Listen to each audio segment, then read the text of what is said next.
Vous êtes sur Radio Prague International, à l'écoute du programme francophone diffusé depuis la capitale tchèque. Bonjour et merci d'être avec nous sur Radio Prague International. Le gouvernement tchèque souhaite stimuler le développement et la construction future de petits réacteurs nucléaires modulaires dans le pays. Nous vous en dirons plus dans ce programme d'actualité avant de vous présenter le nouveau président du Parti chrétien-démocrate tchèque. Au menu aussi le football, mais tout de suite le Flash Info par Anna Kubishta. Les informations. La Tchéquie ne respecte pas ses engagements de dépenses en matière de défense auxquels s'était engagée au sein de l'OTAN, ni les capacités militaires qu'elle avait promises pour assurer la défense collective. Si tous les membres de l'OTAN agissaient ainsi, sa défense collective deviendrait inefficace, a déclaré ce lundi le président Petr Pavel sur la chaîne CNN Prima News. Selon lui, une force de défense suffisante est le meilleur moyen de prévenir une éventuelle agression d'un État étranger. Dimanche, le Premier ministre Andrej Babiš du parti ANO a déclaré que la Tchéquie ne respecterait pas cette année son engagement de consacrer 2% de son PIB à la défense. Petr Pavel a souligné que le pays ne remplit qu'environ 50% des capacités de défense promises à l'OTAN. Toujours dans le domaine de la défense, la Tchéquie a demandé un prêt européen pour la défense, justement nettement plus faible que les autres pays du groupe de Visegrad. Cette demande faite dans le cadre du programme européen SAFE, destiné à financer des équipements militaires, est la plus modeste du groupe. Selon différents experts, cela reflète une approche prudente du gouvernement tchèque. Le montant envisagé par Prague atteint environ 2 milliards d'euros. Les fonds devraient servir notamment à l'achat de chars Léopard 2A8, de véhicules militaires Tatra et en partie à des infrastructures liées à la défense. Cependant, le pays a soumis moins de projets concrets que ses voisins, ce qui expliquerait aussi le volume limité de la demande. Environ 45 000 réfugiés ukrainiens ont manifesté leur intérêt pour obtenir un séjour de longue durée spécial en Tchéquie, selon le ministère de l'Intérieur. Le délai pour déposer leur demande s'achève ce jeudi, après quoi les autorités vérifieront qui remplit les conditions. Ce statut permet aux réfugiés de passer d'une protection temporaire à un séjour plus long et plus stable. Il est réservé à ceux qui vivent depuis au moins 2 ans dans le pays, sont financièrement autonomes, sans casier judiciaire, disposent d'un logement et d'une assurance maladie et remplissent des critères de revenus relativement élevés. Si leur dossier est validé, les bénéficiaires obtiennent un permis de 5 ans avec accès libre au marché du travail et possibilité de demander un séjour permanent par la suite. Au total, près de 384 000 Ukrainiens bénéficient actuellement d'une protection temporaire en Tchéquie.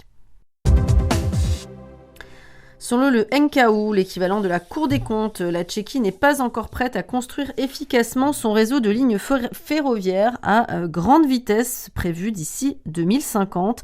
L'État n'a pas encore défini toutes les conditions nécessaires, notamment le financement, ni finalisé les accords avec les pays voisins. Le NKU souligne aussi que les bénéfices attendus du projet, comme le gain de temps ou le développement régional, sont incertains. Certaines incohérences existent dans la planification, par exemple entre la modernisation tardive de certains nœuds ferroviaires et la mise en service plus rapide de certaines lignes. Le ministère des Transports rejette en partie ces conclusions, estimant que le projet a été actualisé et rendu plus réaliste. Il affirme que les coûts ont été revus à la baisse et que des solutions de financement européens ou privés sont en cours de négociation. Lors de la collecte alimentaire de printemps en Tchéquie, les dons ont atteint 623 tonnes de nourriture et de produits d'hygiène, soit 105 tonnes de plus qu'en 2025. Cette progression confirme une tendance à la hausse de la solidarité, même si le volume reste inférieur au record de la collecte d'automne dernière. L'événement a mobilisé un nombre record de magasins participants, en forte hausse par rapport à l'an dernier. La majorité des dons, environ 559 tonnes, consistent en des denrées alimentaires, le reste étant des produits d'hygiène. Ces contributions représentent des centaines de milliers de repas destinés aux personnes en difficulté. Les principaux bénéficiaires sont notamment les familles monoparentales avec enfants, qui constituent une grande part des personnes qui bénéficient de cette aide, ainsi que les personnes âgées isolées. Les produits collectés sont redistribués via des banques alimentaires et des organisations caritatives. Un mot de météo pour terminer. Mardi, jour de fête des Vlastislav, ciel plutôt couvert malgré quelques éclaircies, température moyenne maximale autour de 17 degrés. Radio Prague International, le programme francophone. Un petit pas pour le développement de l'industrie nucléaire, un grand pas pour l'histoire énergétique de la République tchèque, selon son ministre de l'Industrie. Bien que leur utilisation pour la production d'énergie en soit toujours au stade de projet d'avenir, le gouvernement tchèque souhaite stimuler le développement et la construction future de petits réacteurs modulaires nucléaires dans le pays. Et c'est dans ce cadre que 2 accords clés avec le groupe énergétique ČEZ et la société britannique Rolls-Royce SMR ont été signés en fin de semaine dernière à Prague. Les détails avec Guillaume Narquet. Un horizon relativement proche et lointain tout à la fois, très incertain encore aussi, mais si tout se passe comme l'espère aujourd'hui le gouvernement tchèque, le premier réacteur modulaire pourrait être mis en service en République tchèque dans la seconde moitié des années 2030. C'est avec cet objectif en tête que vendredi dernier, 24 avril, un protocole d'accord visant à promouvoir le développement de ces unités de petite taille et de faible puissance en République tchèque a d'abord été passé avec la société énergétique ČEZ, dont l'État tchèque est l'actionnaire majoritaire. Un accord suivi de la finalisation d'un autre contrat portant lui sur les travaux préparatoires en vue du développement de cette alternative technologique également à moindre coût, cette fois avec la société britannique Rolls-Royce SMR, 2 signatures dont s'est vivement félicité le ministre tchèque de l'Industrie et du Commerce, Karel Havlíček. Chceme doslova a do písmene společně s Velkou Británií a Nous sommes prêts à mettre en place les instruments financiers nécessaires pour qu'un petit réacteur modulaire, et je préfère même dire des réacteurs, puisse voir le jour dans notre pays. L'année prochaine, nous déciderons de la suite que nous entendons donner au programme nucléaire à la centrale de Temelín, et nous commencerons à préparer logistiquement ce que nous entendons y construire. Mais les petits réacteurs modulaires ne se limitent pas à la République tchèque. En collaboration avec le Royaume-Uni, la société Rolls-Royce SMR et ČEZ, c'est l'Europe que nous voulons conquérir. Avec le projet d'agrandissement de Dukovany, une des 2 centrales existantes dans le pays où 2 nouveaux grands réacteurs traditionnels devraient être construits par la société coréenne KHNP, l'énergie nucléaire revêt une importance stratégique pour l'avenir de la République tchèque. C'est toutefois à la centrale de Temelín, en Bohême du Sud, que ce premier petit réacteur modulaire sur le sol tchèque devrait être installé. Rolls-Royce, SMR et ČEZ qui détient 20% des parts de la société britannique, ont conclu un partenariat stratégique qui vise à définir le modèle d'investissement et le financement des projets de petits réacteurs modulaires, et ce avec pour objectif de déployer à plus long terme jusqu'à 3 gigawatts d'électricité en République tchèque. Dans le cadre de ce contrat de travaux préliminaires, les études de conception spécifiques au site, qui incluent les démarches administratives et les diverses autorisations nécessaires, débuteront parallèlement aux travaux d'infrastructures préliminaires déjà en cours sur le site de Temelín.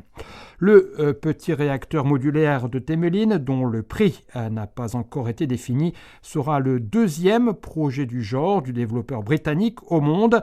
Avant cela, c'est sur le site de Wilfa, au Pays de Galles, que les premières unités de Rolls-Royce SMR verront le jour. Si l'un des principaux avantages de ces petits réacteurs est bien évidemment qu'ils peuvent être fabriqués en série dans des usines, puis regroupés progressivement, bloc par bloc, à l'endroit de leur montage et de leur installation, les préparatifs et la mise sur pied des projets précédant leur réalisation n'en restent pas moins particulièrement longs, et ce, comme l'explique Jiří Douspiva, expert du centre de recherche de Ržež, un site qui, à quelques kilomètres au nord de Prague, constitue le centre stratégique de la recherche nucléaire en République tchèque. On écoute Jiří Douspiva. En règle générale, la réalisation de grands réacteurs est un processus long. Et si nous construisons la même technologie, simplement en plus petit, et c'est ce que sont ces petits réacteurs modulaires à eau légère, nous sommes soumis de facto à la même législation. Autrement dit, la phase préparatoire, la documentation et tout ce qui précède la réalisation des travaux ne nécessitent pas beaucoup moins de temps que pour un réacteur conventionnel. La technologie est similaire, une des principales différences est une puissance forcément moindre.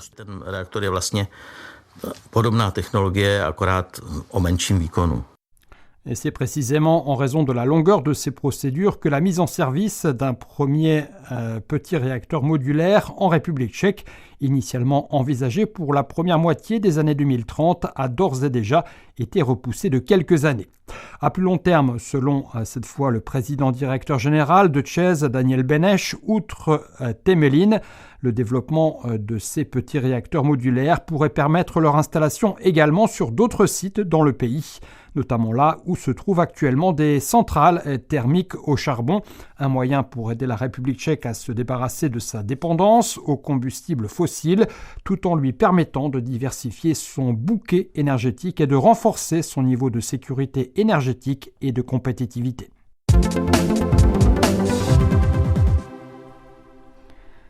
C'est un nouveau parti chrétien-démocrate qui vient de naître, a déclaré Jan Grolech, gouverneur de la Moravie du Sud, qui vient de prendre les rênes du KDU-ČSL, l'un des plus anciens partis politiques tchèques. L'homme de 41 ans a l'ambition de faire revenir son parti, membre de l'ancienne coalition gouvernementale, sur le devant de la scène politique et de relancer l'opposition tchèque désemparée face à la politique d'un gouvernement composé de partis populistes et extrémistes. Le défi est de taille puisque ce parti traditionnel et conservateur, fondé tout juste après la naissance de la Tchécoslovaquie en 1919, n'est actuellement plébiscité que par environ 3% des électeurs. Depuis la partition de la Tchécoslovaquie en 1993, les chrétiens démocrates du KDU-ČSL ont toutefois participé à 8 gouvernements tchèques dans diverses coalitions. En tant que membre de la coalition de centre-droit Spolu, victorieuse des élections législatives de 2021, ils ont formé le précédent gouvernement tchèque aux côtés des partis ODS, STAN et Top 09.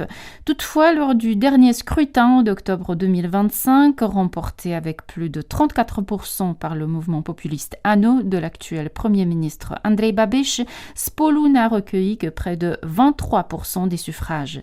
Occupant actuellement 16 des 200 sièges que compte la Chambre des députés, le KDU-ČSL, fort d'une nouvelle direction et d'un nouveau visuel, compte désormais aussi changer de stratégie politique.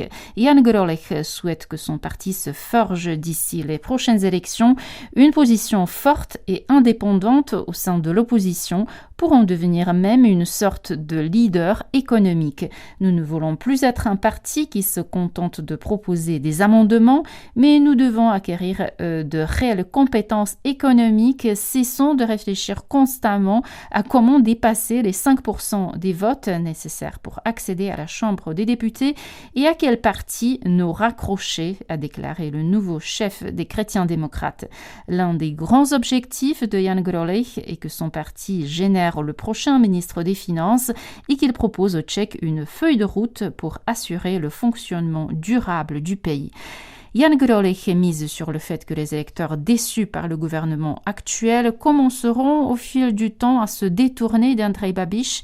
Il veut que les chrétiens démocrates récupèrent précisément leur voix, estime un commentateur de la radio tchèque. À l'issue de son élection, Jan Grolech a lui-même précisé à quel électorat il comptait surtout s'adresser. Pour nous, il est essentiel de regagner la confiance des gens déçus par la politique du gouvernement précédent. Ce sont des gens âgés de 25 à 45 ans, des gens ordinaires qui ont un emploi, qui fondent une famille ou élèvent déjà des enfants, qui s'occupent en même temps de leurs parents.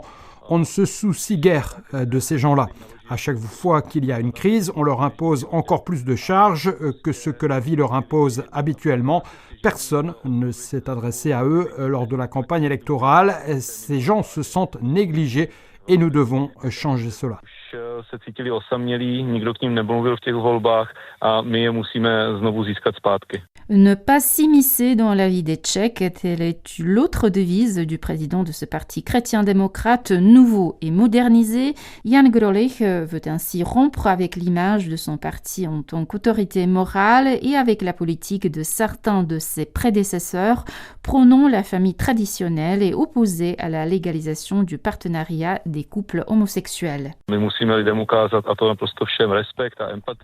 devons faire preuve de respect et d'empathie envers tout le monde, sans exception. Au lieu de mener des guerres culturelles, nous devons plutôt essayer de comprendre les difficultés auxquelles les gens sont confrontés dans leur vie et leur proposer éventuellement des solutions. A encore déclaré le juriste originaire de Brno qui mise donc surtout sur une bonne communication avec le public.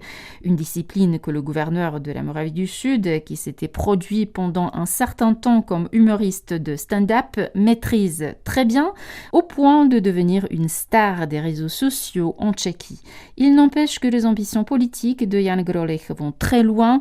Elle s'appuie notamment sur le succès incontesté qu'il a signé en tant que chef de file de la coalition Spolo lorsque celle-ci a battu dans l'unique région de Moravie du Sud le mouvement ANO d'Andrej Babiš, alors vainqueur des élections régionales de 2024. On passe au sport sur Radio Prague International après que la 30e et dernière journée de la saison régulière de la Šance-liga, le championnat de République tchèque de football, a été disputée lors du week-end écoulé. 5 journées supplémentaires qui mettront aux prises les 6 premières équipes au classement vont désormais encore être disputées pour l'attribution du titre de champion. Une dernière ligne droite que le Slavia Prague aborde avec 8 points d'avance sur son grand rival du Sparta, Guillaume Narguet. Une semaine après avoir concédé à Hradec Králové sa première défaite de la saison en championnat sur le score de 2-1, le Slavia a repris sa marche en avant lors de la dernière journée en dominant le Sigma Olomouc dans son stade d'Éden 2-1 samedi après-midi. Et grâce au faux pas du Sparta battu dans le même temps dans un des petits derbys de Prague sur la pelouse des Bohemians 2-0. Les Pragois, ou les Rouges et Blancs si vous préférez, possèdent ainsi de nouveau 8 points d'avance en tête du classement. Alors qu'il ne reste désormais plus que 5 journées de play-off au programme, 5 journées au cours desquelles les équipes figurant aux 6 premières places du classement à l'issue de la saison régulière s'affronteront toutes encore une fois. Plus rien ni personne, à moins donc d'un très invraisemblable renversement de situation ne semble en mesure d'empêcher le Slavia de conserver son titre de champion de République tchèque. Toutefois, aussi enthousiasmante puisse-t-elle paraître pour ses supporters, cette perspective ne préoccupe pas plus que ça l'entraîneur du Slavia de Prague, Jindřich Trpišovský. Je sais que c'est difficile à croire, mais savoir combien de points d'avance nous possédons sur nos adversaires ne m'intéresse pas. Bien évidemment, je sais que nous sommes en tête du classement, mais pour le reste, je reste dans ma bulle et me concentre uniquement sur la préparation et le contenu de nos matchs. Je sais aussi qu'il nous en reste 5 à jouer, et ce que je veux, c'est que nous gagnions ces 5 matchs. Je n'ai pas l'intention de faire le décompte des points. Bien sûr aussi, quand un rival perd comme le Sparta aujourd'hui, c'est une bonne chose pour nous. Mais encore une fois, cela ne change en rien notre état d'esprit pour le match suivant.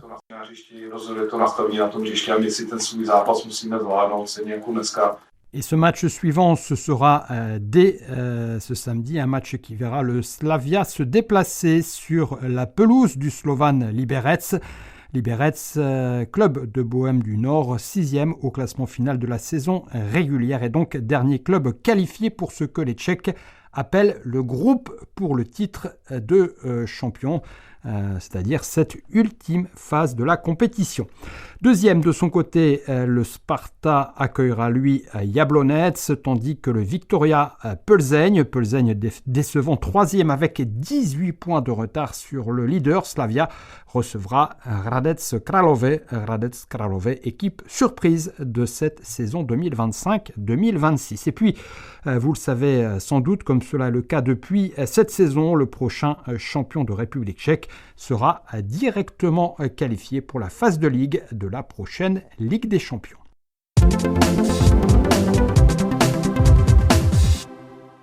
Il y a quelques jours ont été distribués à Prague les prestigieux prix littéraires tchèques Magnesia Litera. Václav Richter vous présente les lauréats.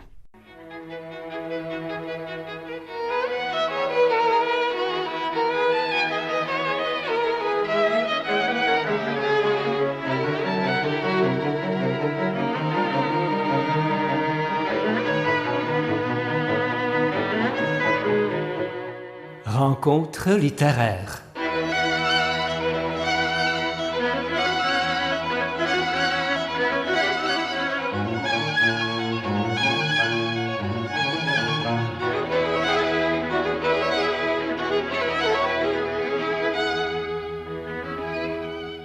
Nous aimerions éveiller l'intérêt de ceux qui ne lisent pas de livres ou qui cessent de lire. Telles sont les ambitions des organisateurs du concours annuel Magnesia Litera. La cérémonie de distribution des prix du concours a eu lieu samedi 18 avril et nous connaissons donc le palmarès de cette compétition prestigieuse qui couvre presque toute la scène littéraire tchèque et est divisée en 10 catégories. Nous allons vous présenter sommairement les œuvres et les auteurs qui ont remporté cette année les prix Magnesia Litera dans les catégories les plus importantes.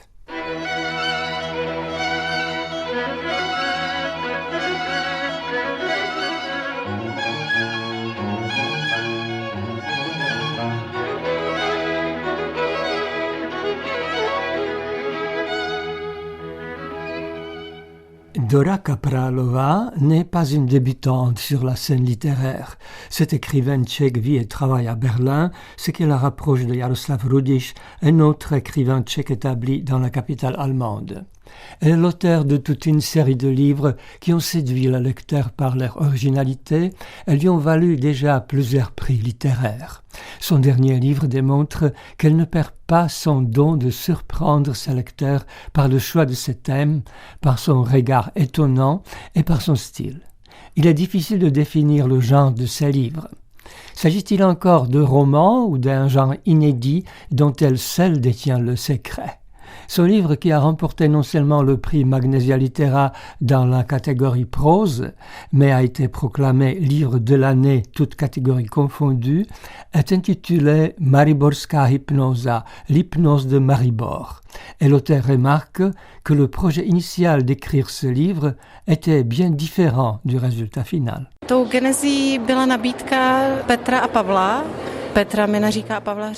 Au début de la genèse de ce livre, il y avait la proposition des éditeurs Petr Menařík et Pavel Řehořík de me rendre dans la ville de Maribor pour y écrire un Baedeker littéraire. Pour des raisons familiales, je ne pouvais pas y rester que 15 jours et je me suis rendu compte que je n'aurais pas assez de temps pour connaître mon sujet et que finalement, je n'avais pas envie d'écrire un Baedeker. J'ai donc cherché un moyen pour saisir mon sujet et aussi un animal qui ne vit que pendant une courte période pour voir mon sujet par le regard d'un être dont la vie de la naissance à la mort est limitée. Et cet animal est la mouche domestique. C'est donc en empruntant la perspective d'une mouche que Dora Kaprálová nous raconte sa vision d'une ville et du monde. Dans ce livre marqué par le réalisme magique, l'auteur confond la magie blanche et la magie noire, partage avec le lecteur ses réflexions sur le sens de la littérature, dénonce le parasitisme en ligne, brosse un portrait étonnant d'un hypnotiseur et raconte aussi une histoire d'amour assez particulière. L'amour, cette hypnose suprême, est donc un des grands thèmes de ce Baedeker qui n'en est pas un. Quand je suis arrivée à Maribor, j'ai trouvé dans les archives une mention marginale sur l'hypnotiseur Svengali qui a vécu dans cette ville. Tout cela s'est confondu et il en a résulté une espèce de love story parce que je voulais écrire depuis toujours une histoire d'amour. Tout compte fait, il est devenu évident que ce livre ne serait pas un Baedeker littéraire, mais plutôt une nouvelle. On pourrait dire que ce livre est le résultat d'une erreur, que c'est un sous-produit.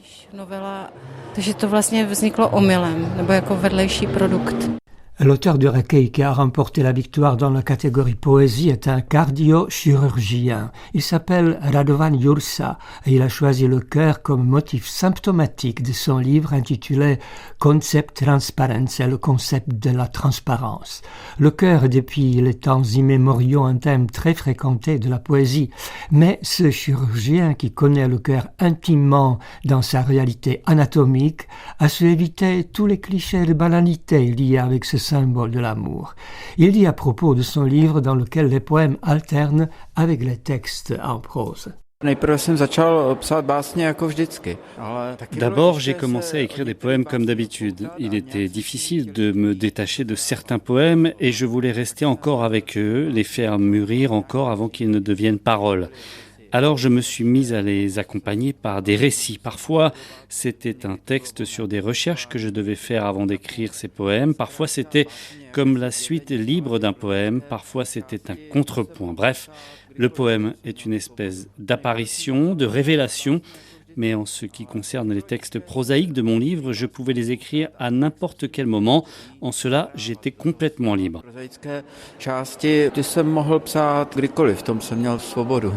Jak dlouho se spí, když kvetou orchideje? Combien le temps dort-on lorsque les orchidées sont en fleurs? Tel est le titre d'un recueil de nouvelles qui a braqué l'attention de la critique sur Marie Škrlíková, une jeune femme qui a obtenu le prix Magnesia Litera dans la catégorie réservée aux auteurs publiant leur premier livre.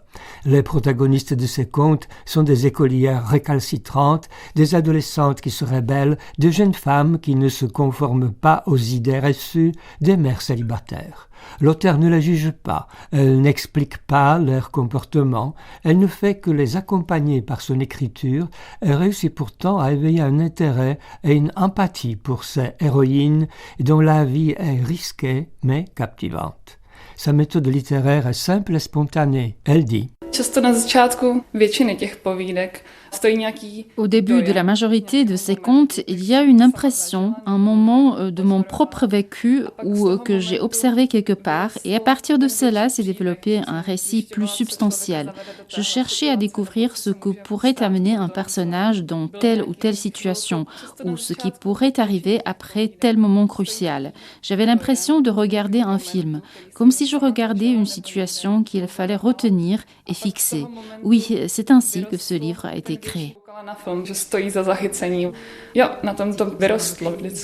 Une catégorie spéciale est réservée à ceux qui ont contribué d'une façon remarquable à la promotion du livre en République tchèque. Cette fois-ci, ce prix n'a pas été décerné à un individu, mais à une institution. Le jury a distingué Vltava, une des stations de la radio publique tchèque, pour apprécier les activités de cette chaîne de radio culturelle qui réserve une partie importante de ses émissions à la littérature et à la culture du livre en République tchèque. Cette distinction intervient au moment où la radio publique tchèque fait l'objet d'un débat houleux sur son financement qui risque de menacer son indépendance. Réagissant au verdict du jury du Magnesia Litera, la rédactrice en chef de la station Vltava, Jaroslava Haladová, n'a pas caché sa satisfaction et sa fierté et a expliqué pourquoi l'attribution du prix à la chaîne publique qu'elle dirige est tout à fait justifiée. Nous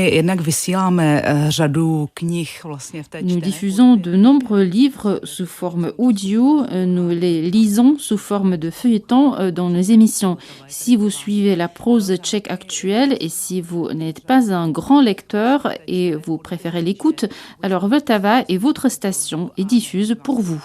En même temps, nous diffusons aussi de nombreux programmes sur la littérature, nous présentons la scène littéraire et nous faisons découvrir à nos auditeurs de nouveaux auteurs. Je pense donc que le prix Magnesia Litera que nous avons obtenu est vraiment mérité parce que nous déployons beaucoup d'efforts pour promouvoir la littérature. Že ta cena v tomhle je opravdu zasloužená, protože toho pro literaturu děláme hodně. C'est la fin de cette émission en français sur les ondes de Radio Prague International. Elle vous a été présentée par Magdalena Hrozinkova, réalisation Dagmar Hlídková. Merci de votre attention et de votre fidélité. L'actualité tchèque en français, vous le savez, c'est sur français.radio.cz et sur les réseaux sociaux. À demain, portez-vous bien. Naslyšenou.